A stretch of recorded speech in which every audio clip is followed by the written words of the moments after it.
అసెంబ్లీలో ప్రభుత్వం job calendar ప్రకటించడంతో ఓయూలో సంబరాలు జరిగాయి. ఓయూ జేఏసీ చైర్మన్ బట్టు శ్రీహరి ఆధ్వర్యంలో ఆర్ట్స్ కాలేజీ దగ్గర బాణాసంచా పేల్చారు. ఈ సందర్భంగా స్వీట్స్ పంచారు. కాంగ్రెస్ కు అనుకూలంగా నినాదాలు చేశారు. ఎన్నికల మేనిఫెస్టోలో ఇచ్చిన హామీ మేరకు కాంగ్రెస్ జాబ్ క్యాలెండర్ ప్రకటించడం సంతోషమన్నారు. 10 ఏళ్లుగా బీఆర్ఎస్ పార్టీ నిరుద్యోగులతో చెలగాటమాడిందని ఫైర్ అయ్యారు. తెలంగాణ స్టూడెంట్ చేసి ఐక్యత వర్ధిల్లాలి టీఎస్ చేసి ఐక్యత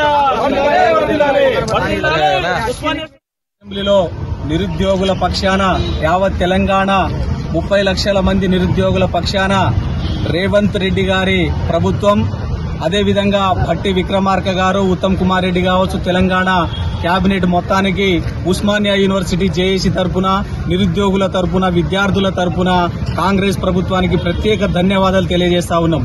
ఈరోజు ఏదైతే ఎన్నికల మేనిఫెస్టోలో జాబ్ క్యాలెండర్ రిలీజ్ చేస్తామని చెప్పేసి రేవంత్ రెడ్డి గారు చెప్పిర్రు, ఆ మాటను నిలబెట్టుకున్నందుకు ఉస్మానియా యూనివర్సిటీ తరపున ప్రత్యేక ధన్యవాదాలు తెలియజేస్తా ఉన్నాం.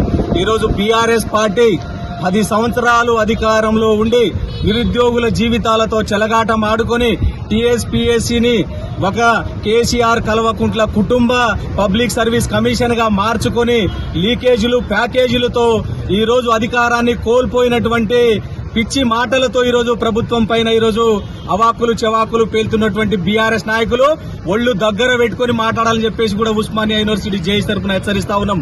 ఈ రోజు నిరుద్యోగులు అధైర్యపడొద్దు. ఈ రోజు నిరుద్యోగులు మీరు స్వేచ్ఛగా స్వతంత్రంగా చదువుకునే వాతావరణాన్ని ఉస్మానియా యూనివర్సిటీలో కావచ్చు, యావత్ రాష్ట్రంలో కాంగ్రెస్ ప్రభుత్వం కల్పిస్తుందని చెప్పేసి కూడా విజ్ఞప్తి చేస్తా ఉన్నాం. ఏదైతే ఎన్నికల ముందు రేవంత్ రెడ్డి గారు కావచ్చు, కాంగ్రెస్ పార్టీ మేనిఫెస్టో కావచ్చు, 2 లక్షల ఉద్యోగాలు నింపిన తర్వాతనే నెక్స్ట్ ఎన్నికలకు పోతామని చెప్పేసి రేవంత్ రెడ్డి గారు అంటుర్రు. ఆ మాట కట్టుబడి మా పూర్తి మద్దతు, సంపూర్ణ మద్దతు ఈ ముఖ్యమంత్రి గారికి, రాష్ట్ర మంత్రి మండలికి ఉంటుందని చెప్పి